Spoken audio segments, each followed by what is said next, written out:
Au nom du Père et du Fils et du Saint-Esprit, Amen. Béni sois-tu Seigneur pour le souffle de vie reçu en ce jour, 15e dimanche du temps ordinaire. Merci Seigneur Jésus pour la parole proclamée et semée dans nos cœurs.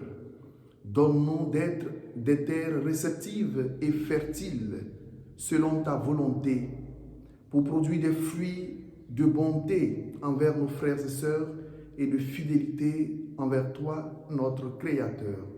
À toi la gloire, Jésus, toi qui règnes avec le Père et le Saint-Esprit, maintenant et pour les siècles des siècles. Amen. Cœur sacré de Jésus, ayez pitié de nous. Sainte Rita de Cassia, priez pour nous. Au nom du Père et du Fils et du Saint-Esprit. Amen.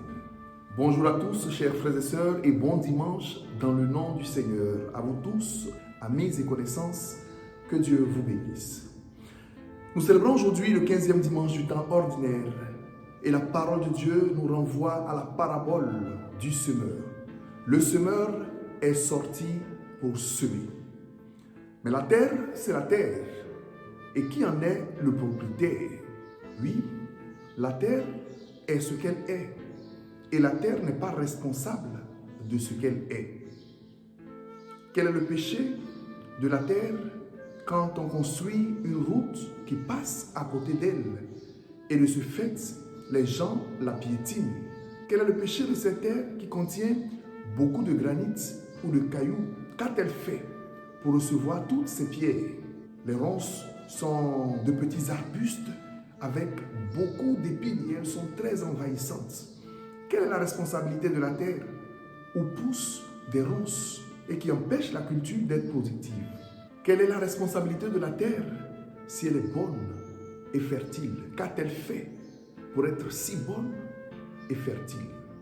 Voyez-vous, chers frères et sœurs, chers amis, nous portons des jugements sur des personnes sans connaître leur background, sans connaître leur passé, sans savoir les circonstances qui les ont forgées ainsi.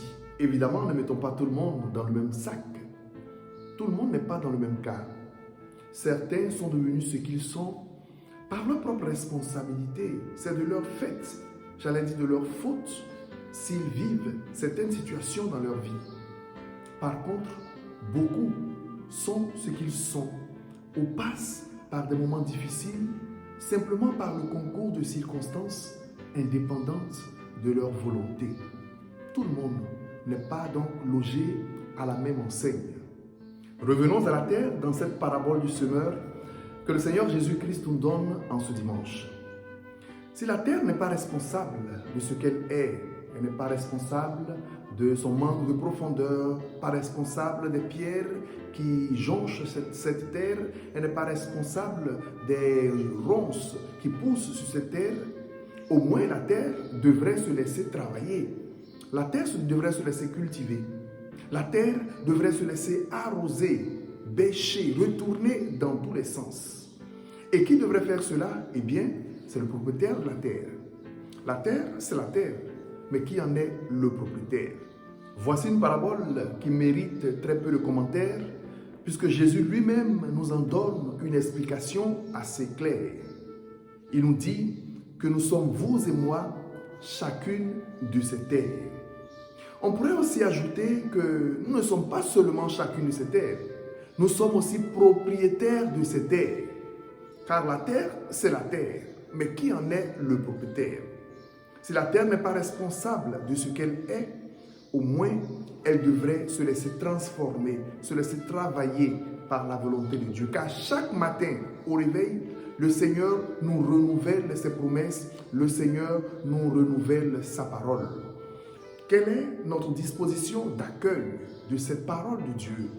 Comment accueillons-nous la parole de Dieu afin qu'elle puisse produire des fruits dans nos vies? La terre ne peut résister à son propriétaire. Ne résistons pas à notre Créateur qui veut nous transformer, qui veut faire de nos terres, de nos vies, des terrains fertiles. C'est du ressort du propriétaire donc de travailler la terre, de la retourner, de la cultiver, de l'arroser afin qu'elle soit productive.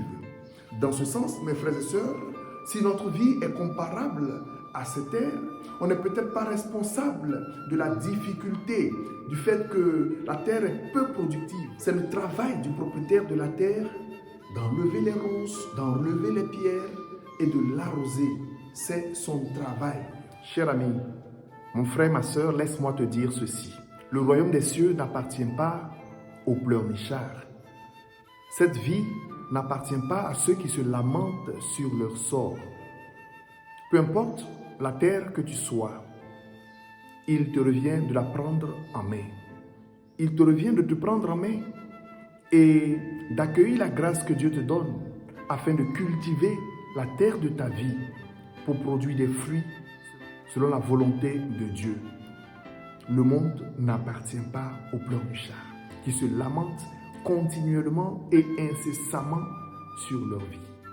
Je termine par la parole du prophète Isaïe entendue dans la première lecture de ce jour au chapitre 55, les versets 10 à 11.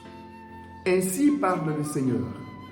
La pluie et la neige qui descendent des cieux n'y retournent pas sans avoir abreuvé la terre, sans l'avoir fécondée et l'avoir fait germer, donnant la semence au semeur et le pain à celui qui doit manger.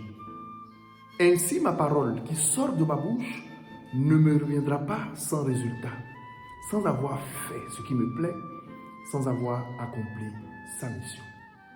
La terre, c'est la terre, et qui en est le propriétaire. Demandons au Seigneur de faire de nous des terres productives, des terres fertiles, obéissantes à sa parole qu'il répand chaque jour dans nos cœurs. Et que Dieu Tout-Puissant, en ce dimanche, nous bénisse et nous garde. Au nom du Père et du Fils et du Saint-Esprit. Amen. Bon dimanche à toutes et à tous et à mardi prochain dans Parole de Dieu au quotidien par la grâce de Dieu. Au revoir.